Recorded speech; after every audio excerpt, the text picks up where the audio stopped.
చేయలేదేమనగా ఈరోజు ఈ గ్రామంలో ఓటర్ అవేర్నెస్ కార్యక్రమాన్ని గౌరవ సెక్రటరీ గారు ఏర్పాటు చేయడం జరిగింది. మన గ్రామంలో సర్పంచ్ ఎన్నికలు అనేది మరి మొదటి విడతలోనే ఉన్నందున మరి ఓటు పైన అవగాహన కల్పించడం కొరకు ఈ కార్యక్రమాన్ని ఇక్కడ ఏర్పాటు చేయడం జరిగింది. మరి గ్రామ ప్రజలు, గ్రామ పెద్దలు, యువకులు, యువతులు, ఆడబిడ్డలందరికీ ఈ సందర్భంగా తెలియజేస్తున్నాం. ఓటు హక్కు కలిగిన ప్రతి ఒక్కరు కూడా 100% మీ గ్రామ పంచాయతీ ఎన్నికల్లో 100% పోలింగ్ జరిగేలాగా చొరవ చూపాలని, మరి మీ యొక్క ఓటును భారత రాజ్యాంగం మనకు కల్పించినటువంటి హక్కు గనక ఆ ఓటును స్వచ్ఛందంగానే వినియోగించుకోవాలే తప్ప ఎలాంటి ప్రలోభాలకు లొంగకుండా మీరు మీ యొక్క ఓటును వినియోగించుకోవాలని సందర్భంగా తెలియజేస్తున్నాం. మరి ఎన్నికలు అనగానే ఒక పండగ వాతావరణం గ్రామాల్లో కనిపిస్తుంది. ఎలక్షన్ అనగానే ఈ గ్రామ పంచాయతీలలో హడావిడి మొదలవుతుంది. ఏది ఏమైనప్పటికీ ఓటర్ అనేవాడు ఎవరైనా కూడా మీ యొక్క ఓటును డబ్బుకే గాని, మందుకే గాని, ఇంకెలాంటి ప్రలోభాలకు లొంగకుండా స్వచ్ఛందంగా ఓటు వేయాలని మీ అందరినీ కోరుతున్నాం. మరి మనము ఏ అయితే అభ్యర్థిని గెలిపించుకోవాలనుకుంటామో ఆ అభ్యర్థి గెలవాలన్నప్పుడు మన గ్రామంలో ఉన్న ప్రతి ఒక్క ఓటరు 100% ఓటింగ్ లో పాల్గొని ఓటు వేసినట్లయితే మన గ్రామ పంచాయతీ ఎన్నికల్లో ఒక నిజాయితీ పరుణ్ణి, ఒక నీతివంతుణ్ణి, అభివృద్ధి దిశగా ప్రయాణించేటువంటి వ్యక్తులను మనం ఎన్నుకుంటేనే ఈ రోజు గ్రామం అభివృద్ధి చెందుతుందని మీకు తెలియజేస్తున్నాం. మరి ఈ రోజు ఈ ఎలక్షన్ లో లక్షలాది రూపాయలు ఖర్చు పెట్టి ఎన్నికల్లో గెలవాలనుకున్నటువంటి అభ్యర్థులు ఎవరైనా ఉంటే వారు గెలిచిన తర్వాత వారు ఖర్చు పెట్టిన డబ్బులకు 4 గంటలు డబ్బులు సంపాదించుకునే ఆలోచన ఉంటుంది తప్ప మరి గ్రామ అభివృద్ధి కొరకు వారు తోడ్పడతారన్న నమ్మకం ఉండదు. దయచేసి డబ్బుకు కానీ మద్యానికే గాని మీ యొక్క ఓటును అమ్ముకోవద్దని సందర్భంగా కోరుకుంటూ దీనిపై మా మిత్రుడు ప్రవీణ్ గారు ఒక మంచి పాట వినిపించాల్సి కోరుతున్నాం.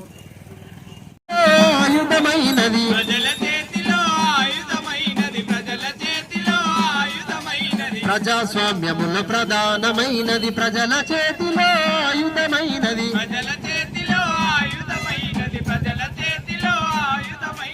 అపూర్వమైనది రా ఓటు, అమూల్యమైనది రా. ప్రజాస్వామ్యములు ప్రధానమైనది ప్రజల చేతిలో ఆయుధమైనది, ప్రజల చేతిలో ఆయుధమైనది. రాజు కడుపున రాజు ఉడుతడని వాదాన్ని పాతరేసినది, వాదాన్ని పాతరేసినది, వాదాన్ని పాతరేసినది. కులము మతము ప్రాంతాలనేటి భేదాలే లేవన్నది, భేదాలే లేవన్నది, భేదాలే లేవన్నది. దేశాన్నే పైన కూటికి లేని కూలైనా ఒకటే ఓటు ఒకటే విలువగా అంది వచ్చినదిరా, ఓటు అమలవుతున్నదిరా.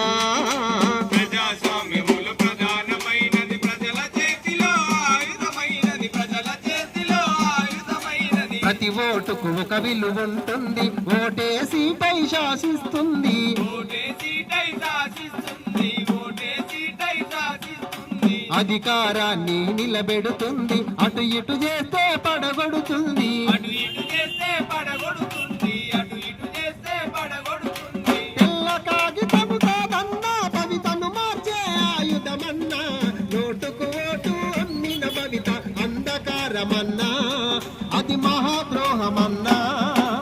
ప్రజాస్వామ్యములు ప్రధానమైనది ప్రజల చేతిలో ఆయుధమైనది, ప్రజల చేతిలో ఆయుధమైనది. 18 ఏళ్ళు నిండిన పౌరులు ఓటు హక్కును పొందాలి, ఓటు హక్కును పొందాలి, ఓటు హక్కును పొందాలి.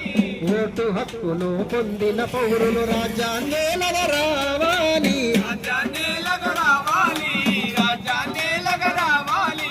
నవభారత నిర్మాణములో మనమే ముందుండాలన్నా, ఓటు సాధనము ఓటు ఆయుధం, ఏ భయము ఇక మనకొద్దు. ఉదయించునురా తొలిపొద్దు, ఉదయించునురా తొలిపొద్దు, ఉదయించునురా తొలిపొద్దు, ఉదయించునురా.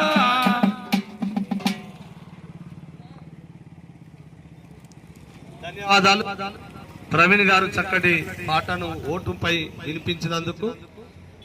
మరి ఇది మండల హెడ్ క్వార్టర్, చాలా పెద్ద గ్రామ పంచాయతీ. మరి గ్రామ పంచాయతీలో నిలబడినటువంటి అభ్యర్థులు మరి ఎంతో అవగాహన కలిగినటువంటి అభ్యర్థులను మనం ఎన్నుకోవాలి. గ్రామ అభివృద్ధి కొరకే తోడ్పడేటువంటి అభ్యర్థిని మనం ఎన్నుకోవాలి. ఈ ఎన్నికల్లో ఎలాంటి డబ్బుకు గాని, మద్యానికే గాని, మాంసానికే గాని, ఆడబిడ్డలు చీరలకే గాని, కుంకుమ బరడీలకే గాని లొంగకుండా మీ యొక్క ఓటును స్వచ్ఛందంగా వేసినట్లయితేనే నిజమైన పరిపాలన మనకు అందుతుంది. ఈ రోజు ఈ ఎన్నికల్లో డబ్బు ఎవరు ఎక్కువ ఖర్చు పెడతారనేటువంటి ముచ్చట తప్ప మరి స్వచ్ఛందంగా ఓటు వేస్తే మనకి ఏం లాభం జరుగుతుందో కూడా ఆలోచించని పరిస్థితిలో ఉన్నారు. నిలబడ్డ అభ్యర్థుల్లో ఏ అభ్యర్థి ఎక్కువ ఖర్చు పెడతారనే బేరేజీలు చేస్తున్నారు తప్ప మరి అందులో నిజాయితీ పరుడు, నీతిమంతుని గెలిపించుకోవాలనేటువంటి ఆలోచన ప్రజల లోపల రావాలి. అట్లా వచ్చినప్పుడే నిజమైన ప్రజాస్వామ్యం మనకు మిగిలి ఉంటుంది. మరి ఇలా మనం చేసే పొరపాటే రేపు మన గ్రామ అభివృద్ధికి పొరపాటు అవుతుందని సందర్భంగా తెలియజేస్తున్నాం. ఇలా గ్రామం అభివృద్ధి చెందాలంటే ఒక నిజాయితీ పరుణ్ణి, నిస్వార్థ పరుణ్ణి, మన గ్రామ అభివృద్ధి కొరకు పాటుపడేటువంటి వ్యక్తులను మనం చూడాలి. నిలబడ్డ వాటిలో ఎవరైతే మన గ్రామ అభివృద్ధి కొరకు పాటుపడతారో గ్రహించి మీ యొక్క ఓటును వేయాలని సందర్భంగా తెలియజేస్తున్నాం. ఓటును ఇలా అమ్ముకున్నట్లయితే రేపటి రోజు మనము ఏదైతే ఓటుకు నోటు తీసుకున్నట్లయితే రేపటి రోజు గెలిచినటువంటి అభ్యర్థిని మనం గట్టిగా నిలదీసినటువంటి పరిస్థితిని కోల్పోతాం. గట్టిగా నిలదీసినప్పుడు నువ్వు నాకు ఊరికే వేయలేవు ఓటు, ఉత్తగా వేయలేవు ఓటు, నీకు 2000 ఇచ్చినా, నీకు 1000 రూపాయలు ఇచ్చినా, నీకు మందు ఓపించినా, నీ ఇంటికి మాంసం కూర పంపినా అంటాడు. మరి అట్లా ఆ పరిస్థితి రావద్దంటే మనం ఒక్క రూపాయి కూడా తీసుకోకుండా ఓటేస్తే రేపటి రోజు మనకు పని పడ్డనాడు బాజాప్తా నిలబెట్టి పనిచేసుకున్నటువంటి హక్కు మనకు ఉంటది. మనం ఆయనను ప్రశ్నించే హక్కు ఉంటది. అదే మనం డబ్బు తీసుకున్నట్లయితే, మద్యం బాటలు తీసుకున్నట్లయితే మనము నిలదీసి అడిగే హక్కును కోల్పోతామని సందర్భంగా తెలియజేస్తున్నాం. దయచేసి ప్రజలారా, పెద్దలారా, మీ అందరికీ చేతులెత్తి నమస్కరించి కోరుతున్నాం. మీ యొక్క ఓటును దయచేసి నోటుకే గాని, మద్యానికే గాని, మాంసానికే గాని అమ్ముకోకుండా ఓటు హక్కును భారత రాజ్యాంగం కల్పించిన విధంగా, భారత రాజ్యాంగం మనకు చూపిన మార్గంలోనే స్వచ్ఛందంగా ఓటు వేసి ఈ ఓటు ద్వారానే ఒక నిజమైన వ్యక్తిని గ్రామ పంచాయతీ సర్పంచ్ గా ఎన్నుకోవాలని మీ గ్రామ పెద్దలందరినీ కోరుతున్నాం. ఒక వజ్రాయుధం లాంటిది. ఇవాళ ఓటు అనేది చిన్న పెద్ద అనే తేడా ఉండదు, రాజు మంత్రి అనే తేడా ఉండదు. ఎవరికైనా ఓటు సమానమే, ఎవరికైనా ఓటు హక్కు అందరికీ సమానంగానే ఉంటుందని సందర్భంగా మీకు తెలియజేసుకుంటూ, మరి ఇవాళ మనకు భారత రాజ్యాంగం కల్పించిన ఈ హక్కు, ఓటు హక్కు, దీన్ని రాజ్యాంగబద్ధంగానే మీరు నిర్వహించుకొని ఓట్లలో పాల్గొనాలి. పోలింగ్ స్టేషన్ లో 100% ఈ మేడిపల్లి గ్రామంలో ఓటు హక్కు కలిగిన ప్రతి పౌరులు కూడా ఓటును వినియోగించుకోవాలని ఈ సందర్భంగా తెలియజేసుకుంటూ ఈ యొక్క కార్యక్రమాన్ని గౌరవ సెక్రటరీ గారు ఈ రోజు ఇక్కడ ఏర్పాటు చేసినందుకు వారికి ప్రత్యేకంగా ధన్యవాదాలు, నమస్కారం తెలియజేసుకుంటూ కార్యక్రమాన్ని ముగిస్తున్నాం. Thank you.